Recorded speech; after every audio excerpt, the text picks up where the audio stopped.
What is up, everybody, and welcome to the All NBA Show, part of the All City Podcast Network. I'm your host, Adam Mares, and I'm joined by my esteemed colleague, the best in the biz, Tim Legler.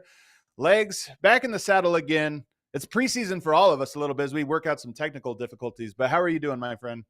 I'm great, man. I'm great. Had an interesting, time here, just kind of withstanding this hurricane that blew through Florida. We were hunkered down and got through that, fortunately unscathed. I know a lot of people are suffering out there from it, though. So our thoughts and prayers certainly go with them. But being a Floridian now, really as my home base, dealing with that was kind of interesting. But we're through it, and now we're on to the season, man. Right around the corner. We're a little over a week away from opening night. Can't wait. Well, I'm glad to hear it, man. I'm glad to hear you're okay. Not just hurricane, but tornadoes as well. A little bit of everything, tropical storms, whatever. But we are glad you're okay. And everybody watching season 2 of this show, I'm very excited for it. We have some big things planned. We have new people joining the rotation to hop on and frequent as guests. And of course, the same great breakdowns you expect. I'm really excited to get into all of that. We have some great preview shows coming up here over the next week and a half. Then, of course, the season gets started. This week, we're going to do our guys. Today, we're going to be talking my guys. Tomorrow, Tim Legler has picked out his guys. And what that means is players, role players, under the radar. These are not the marquee names. These aren't breakout stars. They're really breakout role players, guys that diehard guys are kind of betting on. And we made a list. And I'm going to go through the 4 of mine today. And we're going to start with one of the guys I absolutely loved in the draft 3 years ago, had a phenomenal rookie season playing 82 games. But last year was limited to just 22, and that is Tari Eason. Tari Eason, the 6'8" forward, wingman down in Houston. Kind of a weird thing. He had a benign growth on his left leg last season. Started feeling it in the preseason, was bothering him a little bit, played through it, said he thought it was just like maybe shin splints or a cramp. Turned out to be something that required surgery. He still played well, though, Legs. You saw those numbers. You can flash them up again there, Producer James. You saw the numbers. Pretty good for a guy with a benign leg growth in his 22 games. But, just as we kind of recap him, we didn't get to see him a whole lot. But what do you think of him as a player and what you've seen from him in his year and a half? Well, first, I'm going to say this. Those aren't pretty good numbers. I'm going to say that they're actually great numbers when you think about the fact that he played 21 minutes a game. This is a guy that was basically giving you 10 points and 7 boards in 21 minutes.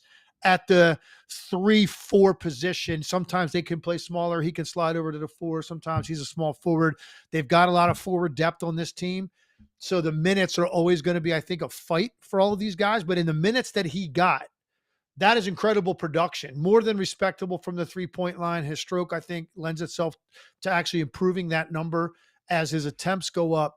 But I would describe Tari Eason this way. He is a jack of all trades right now and a master of one. And that one thing I think that he excels at his spot is he's an incredible offensive rebounder and weak side slasher. And he just has a knack for keeping balls alive on the weak side, dives to the rim when a shot goes up. Very good defender, more than adequate shooter, very lively. He's not what I would describe as an elite level athlete. He's a good athlete. He's not like, a freak athlete. Very good instincts defensively, though, Adam. And I think so. The guys on this list that you created, and then I have my own guys, you have to ask yourself, like, what would put them on this list? And for me, there's really 2 things that you're looking at: improvement in skill set or improvement in opportunity. Right? Yeah. That's really what we're talking about. And in some cases, maybe it's going to be both. So I'll start with that question right there. Where do you think Tari Eason's greatest gain is to be found? Is it going to be in the skill set that he still can add and you think he's capable of adding? Or is it going to be more about opportunity? Because as I said, you do have a number of forwards on this team that are going to command minutes. So I'm curious to get your thoughts on why you think this could be, not, and again, we're not talking about breakout guys. These guys aren't going to Right. play in the All-Star game. Probably Right. the guys on these two lists that we created, but they're going to have much more of an impact, I think, on a nightly basis. You're going to notice them more. They're going to be talked about more in terms of impacting their team's success. So where do you think that ground to be gained is going to come from? Opportunity or skill set or both?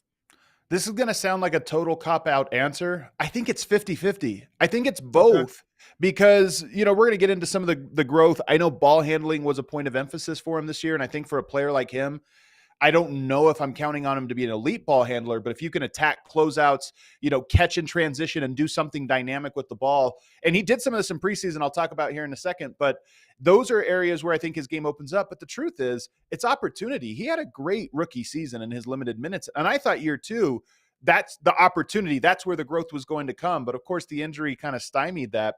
When you look at their roster, the Houston Rockets, first of all, they have a ton of guys I like. Even in that second unit, you start to talk about potentially playing with a Cam Whitmore, who, by the way, I almost went with Cam Whitmore instead of Tari Eason. I almost felt like Cam Whitmore is almost more mainstream. Like there's more people Yeah. kind of on him right now, but Yeah. it's not because I like Tari more than I like Cam Whitmore. I actually, maybe it's the other way around. But Tari Eason to me, Cam Whitmore, you talk about Reed Sheppard, who I know we both like, and then Amen Thompson potentially in a second unit or even staggered minutes. I look at that and I go, I love all four of those guys. Those are four guys that I like everything they do. But Tari Eason, to me, there are guys that put up stats and you think, okay, well, do the stats match what they do? And then there's guys like Tari Eason who puts up stats by accident. The guy just grabs steals, grabs rebounds, gets offensive boards and transition opportunities. And that's why on limited minutes, if he even expands just a little bit that minute total, to me, he's a guy that's going to put up double doubles, somewhat regularly. And I think that's a trait in and of itself, guys that can get stats effortlessly. And he's one.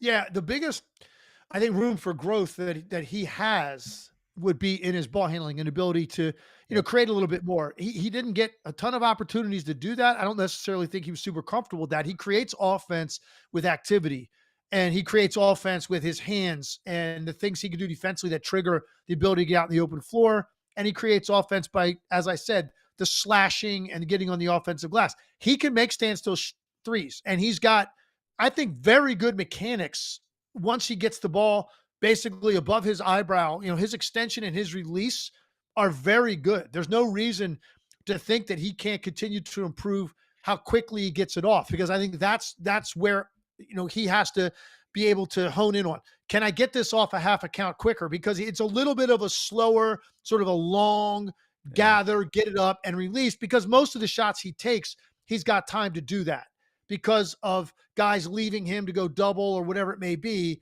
He has time on the threes that he takes. So he's very selective in the ones that he takes, and he shoots 36% as a result. Well, can he shoot 36% if those numbers go up a couple attempts per game because he's shooting them quicker? That's what we need to see out of Tari Eason. There's no doubt a guy impacts winning because he guards so many different people. He is very committed to that end. He's got great IQ for that end of the floor in reading guys. He is very good at like the late strip when it looks like a guy has an angle on a drive and the ball, if a player doesn't get the ball above their waist quick enough to get it to the backboard, he is so good at coming in that like torso area and coming down and raking and getting the strip before guys get it above their head. Very, very good at that. Active hands. That's just a knack that some guys have to be able to do that without fouling. So he does so many things that impact winning. Now the question is going to be, can he take the leap with his handle where, he's comfortable getting a ball screen and operating out of that into a shot or into a drive down the lane and, make something happen. Don't really see him pass a whole lot off the dribble in those situations. So I think there's a lot more that, he hasn't shown because maybe he's not comfortable. Maybe he's just not equipped to do it. That's what I want to see out of Tari Eason now going into year 3 is that something that he has worked hard enough on to add that we can see his offensive game expand a little bit, because those other things are going to earn him minutes every single night. Every coach loves a lot of the things that Tari Eason does. They're going to get you minutes. They're going to put you in a rotation. But to what extent are you able to eat minutes away from Amin Thompson, from Jabari Smith, from Cam Whitmore, right? It's a crowded 3-4 spot on this team. Dylan Brooks even plays some three. So where does that come from? And that's going to have to come from improved ability to handle the ball. And I think your timing and release on your 3-point shooting, I think that's what he has to focus on. And you talk about timing and release. There's some guys, like everybody gets in the gym in the summer and works on their shot. I mean, across the NBA, it's the foundational skill of the NBA now. So everybody works on it, but not everybody sees the returns.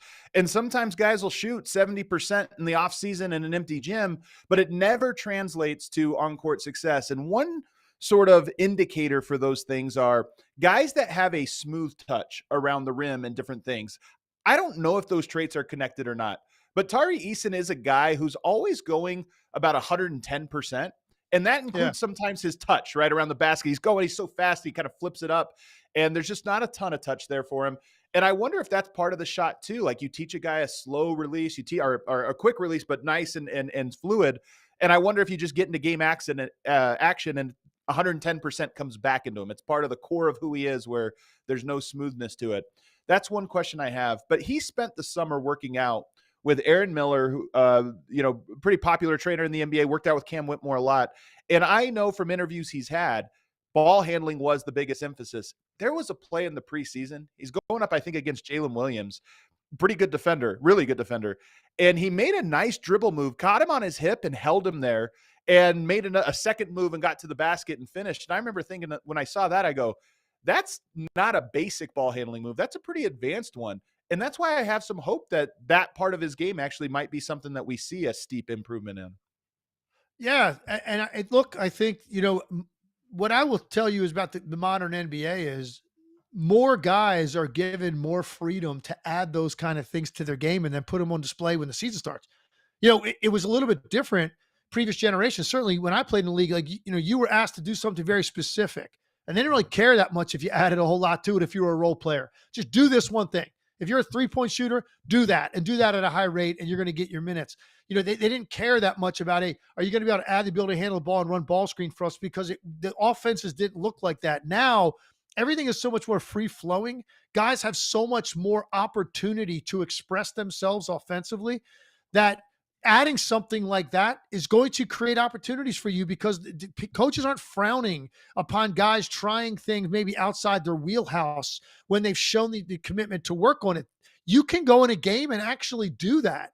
The way possessions look, the way the pace of the game looks, the way that guys across the board look so similar in terms of what they're able to do on the court. So if you can put the time in to add it, you are then going to get an opportunity to go do that. And I think that's got to be what's exciting for Tari Eason. The other thing that's going to be good for him, you can have the same numbers from year to year and not necessarily be looked at the same way in terms of impact. I mean, this was a team that last year, they had a great run. They were in the mix, right, for the play-in. They were right there on the Warriors' heels going into the last, 10 days of the season, really. They had a slide there at the end that took them out of it. And Golden State was able to hold them off. And so they finished 500. They're just outside of the play-in, but it sets up hope for what we saw and the youth and the way they defended. And, it's kind of exciting to think what this group can be. His numbers might be the same, but if the Rockets get out of the gate and they're kind of they get off to a good start and they're in the mix with those other top teams that we're always talking about in the West, you're regarded differently. If your team is regarded differently. And we didn't really get on the Rockets until the second half of the year for that stretch when they were like, wow, the Rockets are red hot and are they going to get in the mix here? Like we talked about them for a very succinct period of time. Well, now I think they're kind of on the radar a little bit to talk about at the start of the year. And if his numbers are similar efficiency, and maybe he goes up, a little bit of an uptick in the 3-point shooting attempts and percentage, if the Rockets look like a more relevant team, that Tari Eason's going to get more love around the league on shows like this and people that are covering the team. So the impact could be greater this year for Tari Eason as well, because I think the Rockets showed us something last year with the talent that they have and some of the things that they're able to do defensively that are going to give them a chance. Well, speaking of numbers, I have a number for you that I found that I thought was really interesting. Per 36 minutes, there's only 7 players last season who averaged 2 steals and 1 block. He was one of them. And by the way, he did it 2 years in a row. He did it his rookie season, and he did it in the 22 games he played last year. 2 steals, 1 block. Those are disruptive numbers. You talk about deflections. He's in there as well. He has those long arms, an insane motor, and there's defensive players that shadow the guy they're guarding, and there's defensive players that attack the guy they're guarding. He's an attacker. And I think that's one of those things where you do that 2 years in a row. Again, that's a per 36-minute number, but I just think that's who he is. 2 steals, 1 block, on a per 36-minute basis. And that's a really valuable skill. When you look at the names on the list, Alex Caruso, Matisse Thybulle, who we know is a phenomenal defensive player, Gary Payton, Amen Thompson, his teammate. So that to me is one of the reasons I think, it's not that he can't miss, but that part of his game almost feels can't miss. When he's out there, he creates chaos defensively.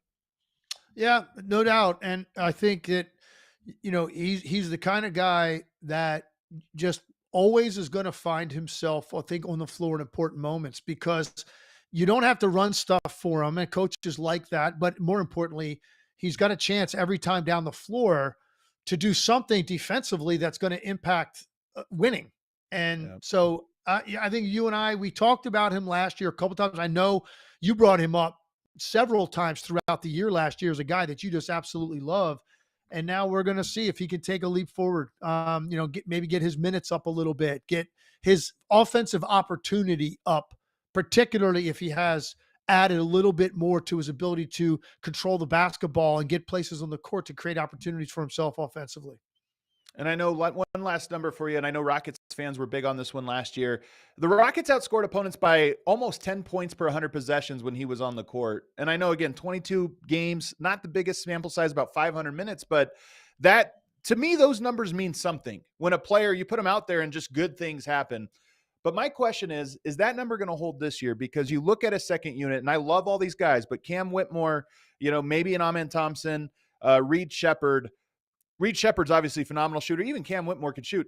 But I wonder are they going to have enough shooting? Are they going to have to stagger some of their other shooters from the starting lineup, a Jabari to play? When I start to piece together, okay, who is he going to play with? I do think Ime Udoka is going to have a little bit of a hard time slotting him in just for spacing purposes. When you look at the Rockets' roster, is that a concern for you at all? No, it is. It is a concern. And I think that's always going to be the concern, because look, there's a lot of nights in this league. It's going to require you to make 15 to 23s to be in games. That's the way the league looks right now. More and more teams taking 35, 40 plus threes a night. Teams always looking to add shooting, encouraging their guys in the offseason to add step backs and side steps and add the ability to get off more shots. No one seems to frown about it at all. No coach has any player with any sort of limitations on the number of threes they can take, it seems. So yes, that is a concern. Like, some of these guys can shoot, but it's a little bit different. And they need rhythm before they're going to string them together. And so, yes, I do think the shooting and finding that mix of shooting and then the defensive prowess, the slashing ability of some of their guys, having that right mix. And I'm really curious, honestly, more than anything else with this team, I want to see, and obviously these seasons are broken down into like 5 game sections for coaches. They really are.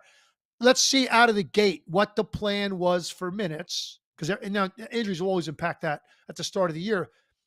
But you can also get a feel for, like, okay, coming out of camp, where are these coaches looking at these guys, and then seeing how that's going to play out with all these forwards. I'm very curious to see who sort of, emerges from that group as someone that you just feels a constant on the floor every night. That's going to be a big question for me at the start of the year for the Rockets.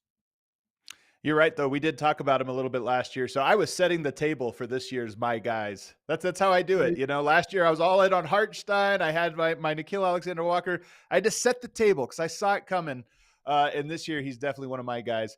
Let's take a break. On the other side, I want to get into another guy I'm extremely high on, an Australian player who impressed me in the summer, changed teams, and I'm really excited for him. But meanwhile, in the chat, this show, one of the few shows that's interactive, I want to hear who your guys are of this ilk, role players who you think are emerging into those lovable role players that make a high impact. Let me know in the chat as we head to our break.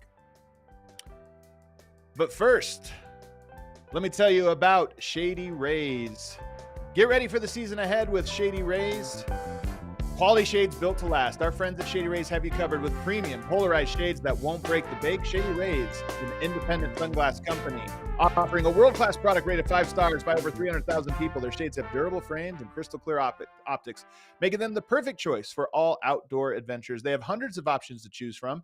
They probably even have some options that are in your team's color. So if you're going to the football game, even basketball game, whatever it is, you want to throw on your shades in your team's colors, they got that for you. They've got things for all seasons, whether you're a skier, whether you like to get out and hike in the winter, do whatever you do, they have active sunwear for you as well. So exclusively for our listeners, Shady Rays is giving out their best deal of the season. Head to shadyrays.com and use that code all NBA, 35% off of polarized sunglasses. Try for yourself the shades rated 5 stars by over 3,000 people.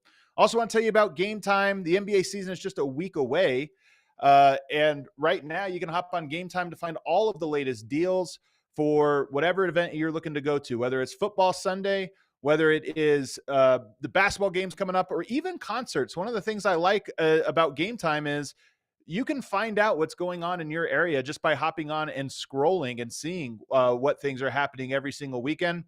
So hop on the Game Time app now. They also make it easy for you to know exactly what your price is. They have a little button on the front screen that just says all in pricing. So you don't get to checkout and all of a sudden you've got $50 in fees and the price is completely different. You put that button, you click that button, and you know exactly what the checkout price is going to be for your tickets. And they even have this nice function, a really good user interface where you can see what your seat looks like, a photo basically from that seat. So you can say, is this a seat I like? Is this the angle I like, before making your pick? So take the guesswork out of buying NBA tickets with Game Time. Download the Game Time app, create an account, and use code ALLNBA for $20 off your first purchase. Terms apply. Again, create an account and redeem that code ALLNBA for $20 off. Download Game Time today. Last minute tickets, lowest prices guaranteed. All right, back here, segment 2 of the All NBA show. I see Miles McBride, Ayo Dosunmu, Keegan Murray. I know Keegan Murray was one of your guys last year, Leg. Somebody in the chat still on him. A couple of picks for Dean Wade. I think I thought about Dean Wade. I thought about Dean Wade. I really did. And Keegan Murray. I almost feel like Keegan Murray has almost gone beyond this type of conversation. Right. You know what I mean? Yeah. I think, and it's going to be an interesting year for him because you add DeMar DeRozan, who's going to get a lot of usage, a lot of shots. You still have De'Aaron Fox, Domantas Sabonis. So you saw definitely progress out of Keegan Murray a year ago. Now you incorporate a guy like DeRozan, high volume shot taker, different sort of weapon offensively, the way that he plays. I'm curious to see how that affects Keegan Murray's growth. Do you see a little bit of regression for him? That's going to be key for Mike Brown to figure all that out. But I think that's a good name. Ryan Dunn's a good one, but we're going to wait and see what he does. I did have some rookies that I was thinking about, but I think we were going with guys that have already, gotten their feet wet here in the NBA and shown us some things and are now going to take us maybe a step forward this year. Yeah. Ryan Dunn, unbelievable game last night against the Nuggets, by the way. Got up 11 threes. I can't remember if he hit 6 or 7 of them, but it was just the defense is exactly what you expected, the length, the measurables, but then the three-point shot. If he's a three-point shooter, I mean, the Suns, that completely changes what the Suns do this year, in my opinion. But we'll talk about him, I'm sure, here as we ramp up towards the season. Instead, I want to turn my attention to another guy I absolutely love, Dyson Daniels. He was the centerpiece of the DeJounte Murray trade. Obviously, they got some unprotected picks there. He's got that 6'11" wingspan, kind of a combo guard, even wing, can play a lot of positions, has the strength to guard a lot of different guys. But what I love about him, and this list has some, like my guys kind of all have some crossover of traits. His feel for the game is unbelievable. And I think basketball IQ, feel for the game, sometimes they're synonymous. Feel to me is almost just the instinctual, how you react to things on both ends of the floor. And that's when I watch him, his timing on cuts, his spacing, the position where he places himself on the court offensively is incredible. But then defensively, it's hard to get that guy to jump on a pump fake because he just seems to know what's a fake and what's a shot. He's so disciplined. He's so smart. I really love his game. What do you see in Dyson Daniels? Yeah, I love his game too, and I'll start this conversation with what I said prior to what we were talking about with Tari Eason, which is where's the growth come? Improvement in skill set or improvement in opportunity? I think clearly it's going to be an opportunity. I think for him now with an opportunity in Atlanta, And I think the thing I love the most about him is he's just got elite level size for a guard that can, he's very good with the dribble, using his body to like spin and keep guys on his side, on his back, and then using that height to be able to find people or to be able to get something up to the rim. His size at the guard spot, super impressive. He's got a tremendous demeanor too. Like everything Yep. he does is so composed, and everything that he does in the way that he attacks and moves, you're 100% right. He has a great feel and understanding of what's coming next by the defense, whether it's the guy guarding him or the help Yep. defender. He is moving chess pieces as he's playing because he's understanding what's going to come next. And so his anticipation for making the right play is off the charts. Defensively, impact guy right now. I think if you're looking at an area that the growth has to come to give himself more opportunities to be a better offensive player in this league, it's got to be the 3-point shooting. He doesn't have a huge sample size of them. He doesn't take a ton. And obviously, if you play a guard or wing in this league, you know, you're going to have to improve that because you can take it when you want to. And he's seemed not necessarily reluctant. I just don't think it's something that right now is necessarily he's super comfortable with when he can do other things. He's used to playing a different way rather than anticipating the next 3-point shot or getting into one off the dribble. That has to be the area I think of improvement. He only takes a couple a game. And he's a 31% 3-point shooter last year. Those two numbers have to improve, his attempts and his makes. And look, you're going to be playing now alongside a guy in Trae Young. There's a lot of attention shifting to that side of the court. So when you're out there with him, and that ball comes out of those double teams or the extent to which defenses extend because of his shooting range, ball comes to you on the other side of the floor. There are angles to attack, gaps to drive, and there's going to be space to shoot. So I think he's going to get, more offensive opportunities on this team than he got a year ago in New Orleans. And when you play with a great passer like a Trae Young, the cutting becomes more important. And the cutting is a skill where it's not just, some guys, it's just emotion, like, oh, I do this or that. The timing, the speed, the setup, all of those things. I just think he's, an A tier at all of those different things. And we even saw this in the preseason. I think his first basket was off of a Trae Young, kind of got stuck in the paint a little bit. And Dyson Daniels set his defender up perfectly, found the seam and gets a dunk. Like what should have been a trap on Trae Young turned into a pass for a wide open dunk. And I think those are the types of players that Trae Young loves to play with.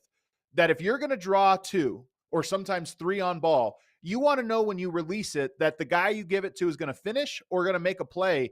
And he does it. It almost reminds me of Dante Exum in some ways, his teammate on the Australian team who just has that kind of feel. And if you pass it to him, he's going to, if you give him a half step, he's going to turn it into a full step somewhere down the line. And that's what I love about him. Defensively, is he the best defensive guard that Trae Young has played with?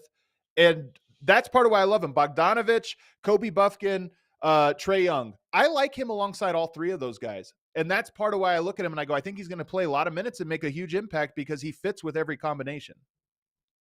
You led me right into the next point. I was going to talk about his defense and in terms of personnel with the Hawks because DeJounte Murray had that reputation when he got there. I felt DeJounte Murray's defensive effort, focus, intensity were all affected by the fact that that team wasn't that good defensively. And I thought that he then got into a point where, he wanted to get numbers a little bit more. Dyson Daniels is going to have an opportunity to take a lot of pressure off of Trae Young defensively. And that's critical because Trae Young, as we know, is a guy that's he's going to lay on some picks. He's going to conserve himself a little bit for what he has to do offensively. We know there are guards like that in this league, and he's an undersized guy in the first place. Dyson Daniels has an ability to now, much like Klay Thompson did for years with Steph Curry, he's got an opportunity now to pick up the elite level scorer at the 2 spots, whether it's the point or the 2 on a given night. It could be different. There's more and more nights that happens to be the point guard than ever before. Dyson Daniels has an opportunity when he's playing with Trae Young to take a lot of pressure off of him with the impact he can have and his length in guarding that spot because he can get beat off the dribble by a 6'3" to 6'4", 6'5" guard that's really quick with a great handle. But he's got such great ability to play from behind defensively and to close gap and use his reach. A lot like Matisse Thybulle plays defensively in that way. When he's beaten, he still manages to continue to chase and then cause havoc with his size and length coming over the top of guys once they get into the paint. He has the ability to disrupt um, alongside Trae Young because he's going to get those opportunities to take on those guys. And it's imperative that he maintains that identity that he's bringing with him because I don't necessarily think, I'm not saying DeJounte Murray can't play defense anymore. I just think when you're a guard and you come in there with a reputation defensively and you look around and you're kind of like, well, why am I pressuring the ball or denying the ball in the wing when it's not really happening anywhere else on the floor? It affects the way you think. And then it becomes more about the other end of the floor. I think Dyson Daniels, it's really critical for him to max out on his value and the way he's perceived to continue to be that guy on that end so that, he gets discussion in these kind of chats. He gets discussion. Who knows if he plays enough minutes, you start talking about making one of the all defensive teams. I think he's got that kind of ability to do it. He has to maintain that focus because Trae Young, you're looking at the other guard on the other side of the floor and you're going to see a guy that's going to take some plays off on that end. You can't let that affect your mindset. So I think that's really important for Dyson Daniels to maintain that. And then the growth in the offensive opportunities, I think, will come with that. Now you've got a guy that's affecting the game on both ends of the floor. The other thing I like about him defensively, and I don't know how much you value this, Legs, he's really good at pressuring the ball full court. And in the NBA, you're not getting tons of steals, although he does generate quite a bit of steals. I think he was 10th in the NBA last year in steals per game, which is kind of wild for such a young player. But he just makes you work. He's the type of player that if I were a point guard, I would go, oh man, I got Dyson Daniels tonight. It's going to be a tiring game because he's just going to turn me 8 times. He's going to force the ball out of my hand. And I think that's a trait that, especially in a playoffs, that's a trait that's a real weapon of just, hey, we have a junkyard dog that's going to wear the other guy out about 30% more than typical because he's so good at turning you and just forcing you to get the ball out of your primary ball handler. Oh no, that's absolutely very, very true.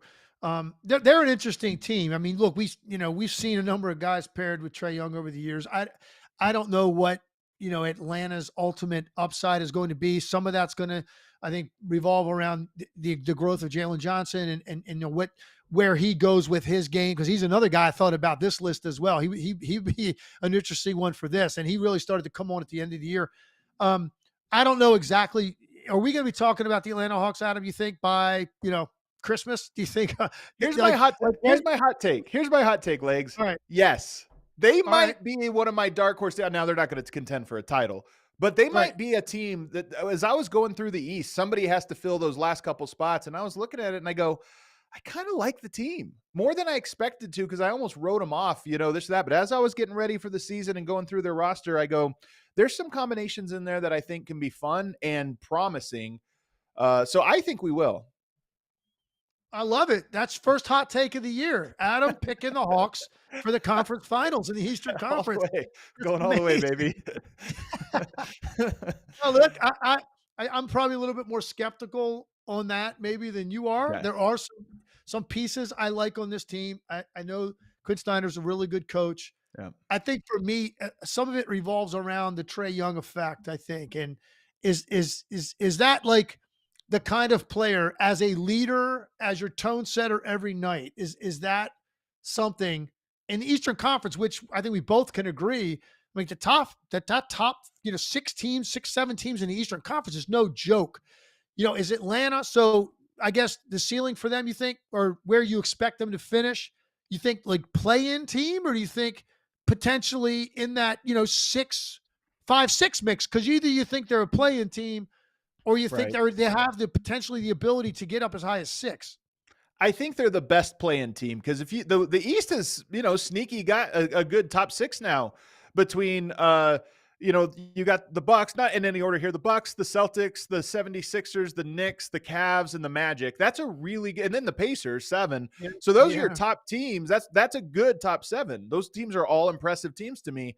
And then the Hawks, though, are separate from the teams that would come after that, at least in my opinion. I just think they're going to be better than the teams that are behind that. But you are right. That's an 8 seed. That's a play-in team. Yeah, look, and I think that as a result, there'll be a team that, and look, at any given night, they're going to be entertaining because Trae Young is a very entertaining player to watch. So the question is going to be now when you watch them, are you watching him for more than just that? Like, yeah, what's Trae going to do tonight? Because he can be really fun when he gets it going. Or is it going to be, hey man, I really want to watch Jalen Johnson, Dyson Daniels tonight? Like that could be a whole nother reason to watch this team. So Yeah, I'm excited. I'm excited to see them. I'm particularly excited to see a new role.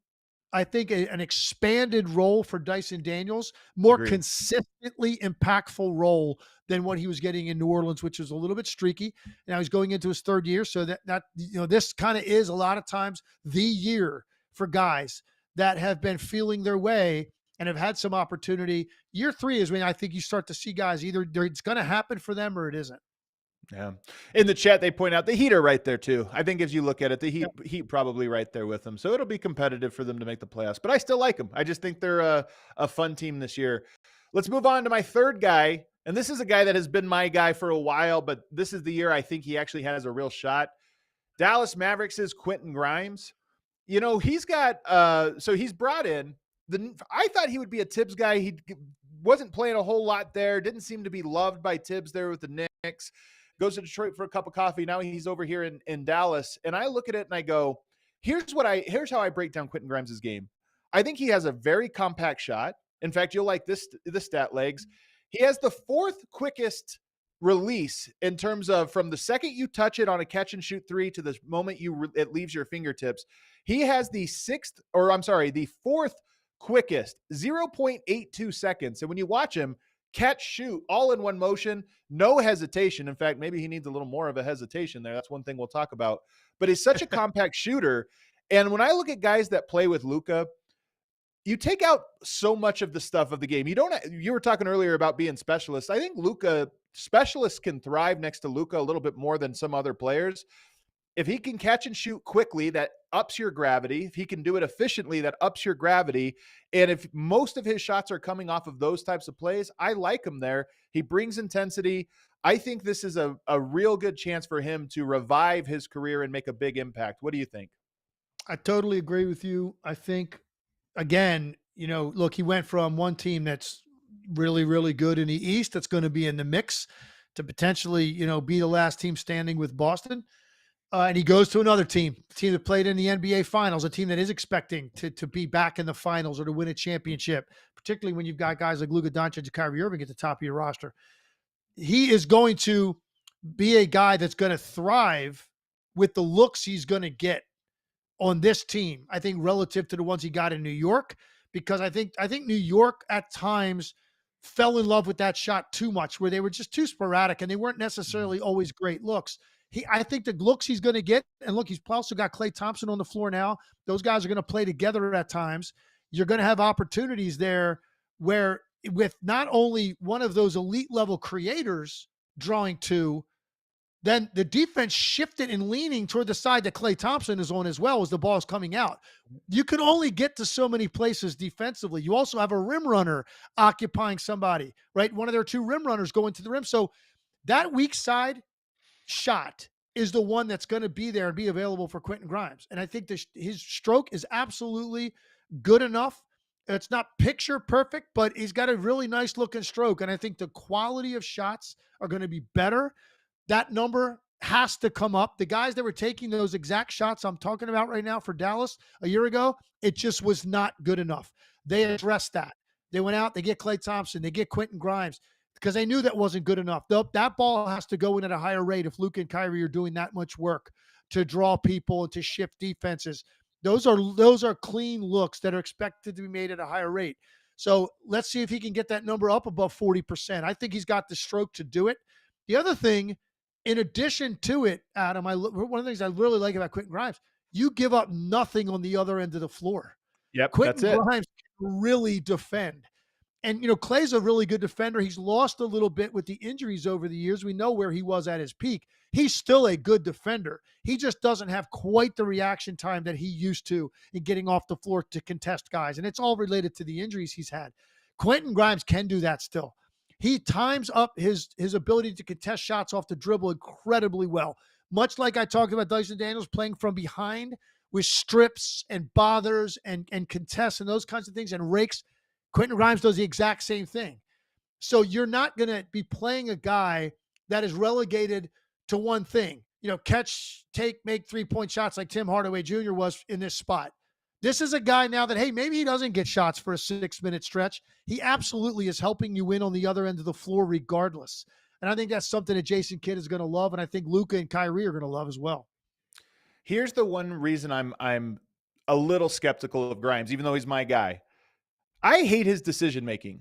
And some of this is he's wired to score. We're talking about the quick release. He gets his feet set. He pops right into his shot.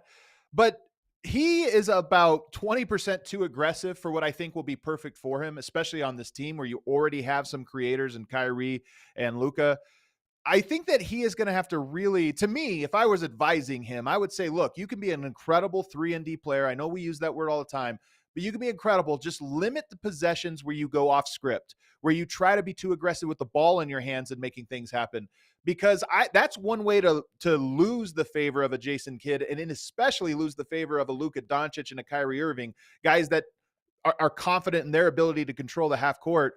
If you don't have anything, you attack, but within control and get the ball back to your key guys. And I just worry that in his previous stops, he was about 20% over that line for my taste.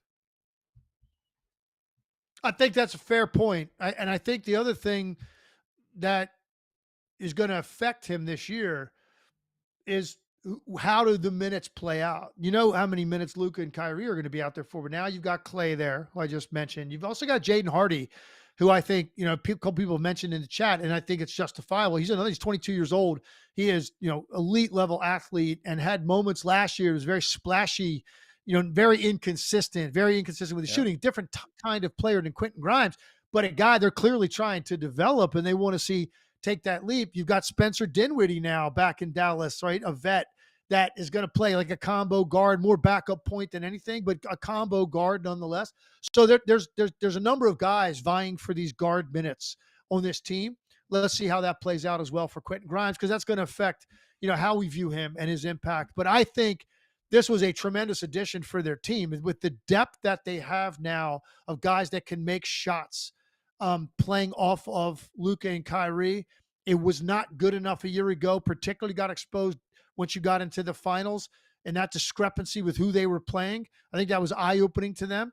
And the number of shots of clean looks that didn't go in the playoffs, and particularly in the finals, I think was something that they looked at and said internally, this isn't good enough with what the top, very, very top of this league looks like. And they went out and they addressed it. Yeah. And by the way, Dante Exum out for a while, and that gives it more opportunity. So that might benefit him. I think the early part of the season is going to really make or break him. One, because he should have elevated opportunities, but two, because like I said, in my opinion, he's a player in transition. You come in as a prospect, you want to see how far can I push my role. I think it's clear that his path to a 10-year NBA career is to maybe limit that role now to the one or two things he does at a high level, and then just to be a no mistake player everywhere else. And if there's one concern, that's my concern for him. But speaking of guys who might be buried on the depth chart, but they're still my guys, I love Ben Sheppard. I talked about it. I said another guy I set the table for last year about a future my guys. The numbers don't necessarily pop, on a per game basis, but 800 minutes last year. I call him a noble role player, good feel for the game. Unlike Quentin Grimes, who I think needs to scale it back 20%, Ben Sheppard, and we're going to talk about the depth chart in Indiana because I think that he might start having a hard time working his way into the rotation, but with Mathurin back. But he's a guy that I think you almost want him to shoot more. He's so in control. He's so smart and understands where he is on the pecking order. But to start to really be an impact player, he almost needs to be more confident with the different things he can do on the court. But I just love high IQ players that understand who and what they are. And that's why I call him a noble role player. I like that. I think that this might be the one of your four that I'm going to disagree with a little bit in terms of where I really see his real opportunity coming this year. It's the hard part. And particularly Benedict Mathurin coming back and where he was, where he was going prior to that injury. And we didn't see Benedict Mathurin in the postseason, and that incredible postseason run by the Pacers. And Benedict Mathurin wasn't even a part of that. You get him back, a lottery pick, and just where he was taking his game. That's a big chunk of minutes that are going to be taken up right there. TJ McConnell still back in the mix, getting guard minutes. Ben Sheppard, I really like his game. I didn't like the way his season ended. Mm, where he basically was unguarded, in their last series with the Boston Celtics, and he went 1 for 12 from the three in that series. And it got to the point where you could see his confidence was affected by not making shots, and I think by the way he was being played, where they weren't worried about him at all, and that does something to your psyche if you're not making a team pay. And if he made 2 or 3 of those, Boston would have adjusted, and they would have been more cognizant of it. They didn't care because they didn't feel he was a threat, and it made me think and maybe sort of rethink. Ultimately, look, I don't judge anybody based on one series or one moment in sure. time, but this was a very high pressure moment. He had opportunities to play. He got a lot of minutes in that series. I thought he actually got more minutes than he deserved based on the way I felt he looked offensively. He Yeah. didn't look confident at all, Right. and they still were getting on. I think he averaged 22 minutes a game in that series, and just couldn't give them anything offensively to help. It's not going to matter. They wouldn't have beaten the Boston Celtics. But they had some very close games in that series, and lost an overtime game. They lost a 3-point game. Ben Sheppard's getting 20 plus minutes in those games and was a non-factor offensively. And it made me think a little bit about ultimately maybe what his real upside is going to be in this league. If he had finished on a higher note and played really well throughout the playoffs, it was definitely a guy that impacted them. And even with Mathurin coming back, I'm saying, hey, you know what? Ben Sheppard really, he let people know what he's about. I didn't feel that way going into the summer. And you have Mathurin coming back on a team that pretty much, for the most part, stood pat. And they got pretty much all their guys back, and they add Mathurin to the mix. So I like Ben Sheppard. I just think I'm looking at less of an opportunity for him in Indiana to really be in the same class as the first 3 guys that you put on this list.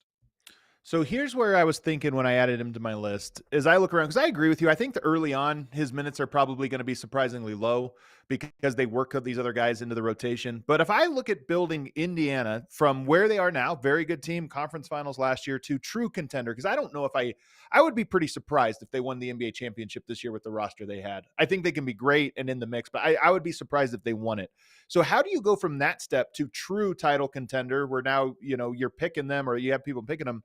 They probably have some kind of consolidation trade in their backcourt, because Nemhard was phenomenal last year. He's phenomenal in of the Olympics. Uh, Halliburton's obviously your main guy. You have TJ McConnell, who's been a veteran staple for him there, and you have Mathurin, and then you have Sheppard. If I look at all those guys, first of all, you trade Sheppard, you're not going to get a whole lot for him. Mathurin, he does bring something that they need: quickness and scoring off the dribble. A very specific type of offensive dynamic play. But I wonder if he's the guy that one both has some value, but also they're not struggling on offense. The Indiana Pacers score. Is that a guy that you could get something to plug a hole elsewhere on your roster? Maybe even get, package a couple pieces together and get something else. And when I look at that, that's where I look at the Pacers and go, I don't think their backcourt rotation on day one is their backcourt rotation going into the playoffs. And if they decide to move on, Ben Sheppard might be a guy that they elevate into that fourth guard spot. And that's where I think he could become a really lovable role player. I think that's fair. And look, he's gotten, he is a guy that clearly they never really lost faith in because they continue to get minutes because they just like the way he plays. He plays hard, he's Yep. smart, Yep. he's an easy guy to plug in and give you solid minutes. So I think that he's somebody that internally they were seeing every day that they continued to give minutes to, despite the fact that he wasn't shooting. So I think they see the value there. But you're right. I think that what you just said, by the way, is very true about this entire team. I think Indiana's gonna be a very interesting team to watch over the first half of the season. Miles Turner's another interesting guy, right? You got to figure out what's going to happen with Miles Turner. Going to the last year of his contract, he's a unique guy in the way that he plays. A center that can stretch the floor like that is also a very good rim protector. You don't see a lot of that combination. And even though sometimes people might get frustrated with Miles Turner, and maybe he's not the defensive force that he was before he started shooting the ball better. I get all of that. Truth is, it's hard to replace, but I also think he absolutely is somebody that they're looking at over the first couple months of the season Yeah. to try to figure out, ultimately, can we contend with what we have? And if not, do you want to pay Miles Turner? And that's going to be the big key. And I think that there's going to be some flux with this team that's going to be a domino effect if they make a move like that at some point. Who knows what that would mean? Maybe you get back a lesser big, but then there's another guard thrown into the mix, right? That creates even more of a log jam there. that now all of a sudden you're looking at some of the guards on their roster, Ben Sheppard being one of them, and you wonder, does he end up somewhere else? So I think Indiana, they had a improbable run to the conference finals. And now you come back, let's assume everybody's healthy going into the year. No one's picking the Indiana Pacers to replicate that. But that's hard internally when you've done it. Yeah. Anything less than that, if you feel less than that during the season, it's going to Sure. feel like you need to do something. And Yeah. I think that's going to be a very interesting, sort of line to walk for their team and being realistic about what their real ceiling is. Because last year there was certainly some things that broke their way. They were a very good team. I loved them. I talked about them a lot. Very hard team to guard, but some things absolutely helped them out along the way to allow them to find themselves in the conference finals.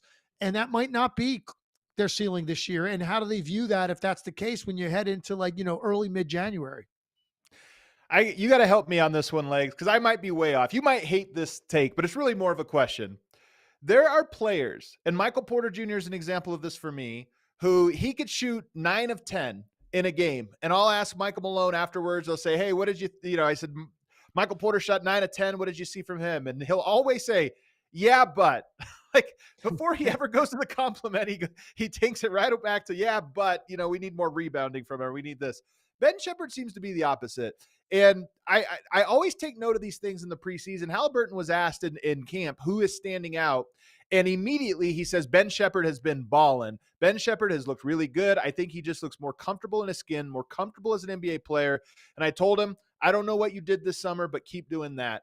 And that's, again, it's just a quote from a teammate, but there are guys who players go out of their way to not compliment. And there's players go out of their way to compliment. And he seems to be one that his teammates just like complimenting him. And I don't know if that means anything. That's why I'm asking you. Are those things meaningful to you? Extremely, extremely meaningful. I think you don't see that a lot either, by the way. You just don't. Like, guys don't specifically call out names, right? Typically Mm. on that level, they'll keep it more groupthink, the team, the collective.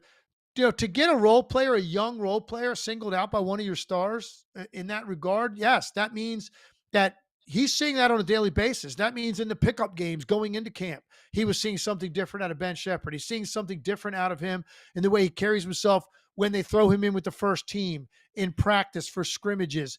He just looks like he feels like he belongs more. And that's great. That's a great sign. And look, if that's the case, that's good, because maybe what he was feeling last year, and when I was talking about when I thought his confidence left him and his ability to make shots left him at the end of the year, particularly in the Boston series, then look, he's so young that it's possible he's put that in the rearview mirror. And if he has, a good start to the year, it could set the tone for his entire, not only season, Adam, in a lot of ways, it could set the tone for his entire career. Yeah.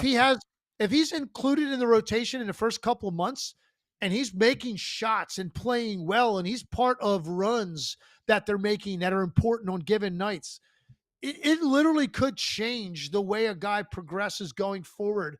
And if he really struggles out of the gate, but they're giving him opportunity, and then they go in a different direction where he's not part of the rotation mid-season, it could also spiral the other way. He's sort of at that precipice, and he's got the talent and the ability. He's in a really good spot because it's a competitive team with good guys on the team, good teammates, selfless teammates.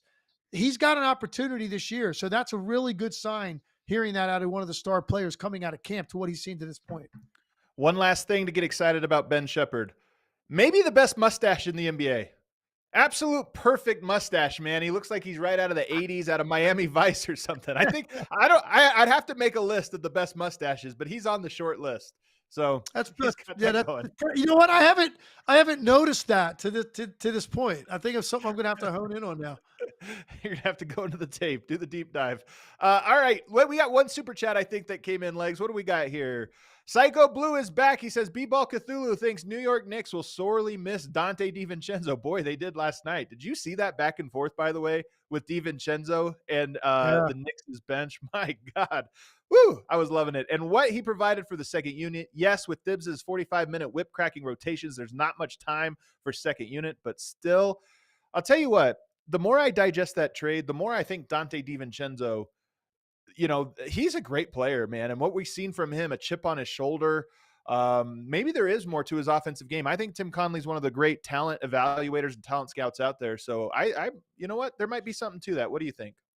I think he's the linchpin, right? He is going to be ultimately the tipping point in this trade, right? Because you think you kind of know what you're going to get out of Julius Randle, what you're going to get out of Karl Anthony Towns.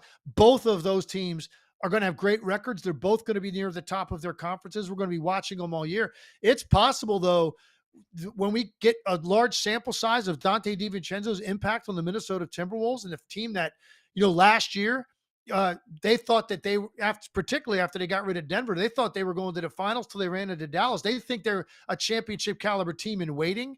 Dante DiVincenzo might be the guy that gives them that belief ultimately, because he competes defensively, but he's also very combustible offensively. So I agree with you. That's something we're going to have to measure that later down the road. But ultimately, if Towns and Randall play to their career norms, Dante DiVincenzo could be the guy that tips that trade in favor of the Timberwolves. That does it for our first live episode of the year, guys. We are back. Those were my guys. Legs, you humored me a little bit by going with my guys, but on tomorrow's show, we're going to do Legler's guys. He has a whole good list, and it should be great. And by the way, all year long, man, like I said, we want to take the show to the next level in year 2, bringing on some new guests, recurring guests, but more importantly, breaking down all the players. I saw someone in the chat earlier said, you guys never talk about Wembanyama. As if I love that take. One, we're going to talk about Wembanyama 100 times this year, but also, what other show do people complain that we talk about Tari Eason and Dyson Daniels too much? Not enough Wembanyama. This is the only show on earth. Oh, 100% right. And by the way, I don't know that, us saying that Victor Wembanyama is going to have a big year is any sort of breakthrough statement on our part. We're not exactly going out on a limb by saying that. This guy's, on the verge, and who knows when, but in very short order, is going to be the guy that we're talking about every night in this league. Yeah, and by the way, we'll do awards predictions and things here later on, and I know one award for sure I'm picking, maybe a couple. He's a pretty good player. We'll talk about him a lot this year. Thanks, everybody, for tuning in for the first live show of the year. We're back Tuesday, Thursday, and Friday. Hit that like button for us. Hit that subscribe button if you haven't already. We'll see you tomorrow.